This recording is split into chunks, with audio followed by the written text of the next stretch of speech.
Hi everyone, I'm Johnny Chapdatiles from BSIT 2516. What if AI takes our part in being human? Can you imagine it?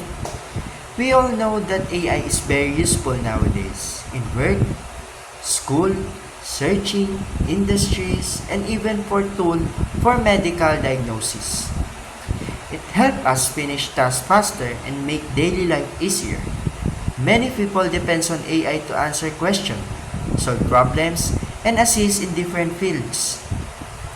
AI can improve efficiency and accuracy in many jobs. It can help students understand lessons better and help workers complete tasks with less effort. In industries, AI can handle repetitive work so humans can focus on more important responsibilities. It can also help in dangerous situations where human safety is at risk.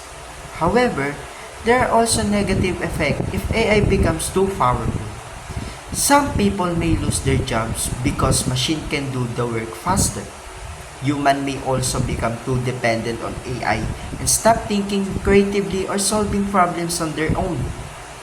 AI does not have feelings, emotion, or moral values, which are important in making decisions. Because of this, humans should still guide and control how AI is used. AI should only assist human and not replace human thinking and responsibilities. It is important to set limit and use AI in a proper and ethical way so it will not be misused. Humans must stay accountable for decisions, especially in areas like education, work, and health where choices greatly affect lives. People should continue to develop their skills, creativity, and critical thinking instead of depending too much on AI. Human values such as empathy, kindness, and moral judgment cannot be replaced by machine. By balancing technology and human abilities, we can make sure that AI helps improve our lives while preserving what makes us human. We should also educate future generations on how to use AI responsibly and ethically.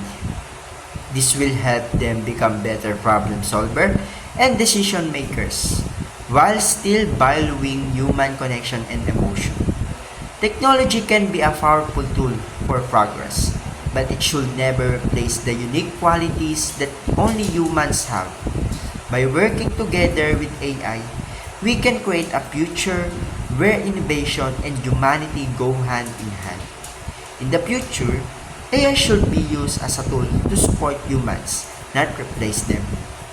Humans should remain in control, especially in important decisions that involves ethics and responsibility. Education and training should help people learn how to work with AI instead of competing against it. By using AI responsibly, we can enjoy its benefits while still protecting human skill, values, creativity, and identity. AI, AI. That's all. I'm Johnny Shapdatiles from BSIT 2.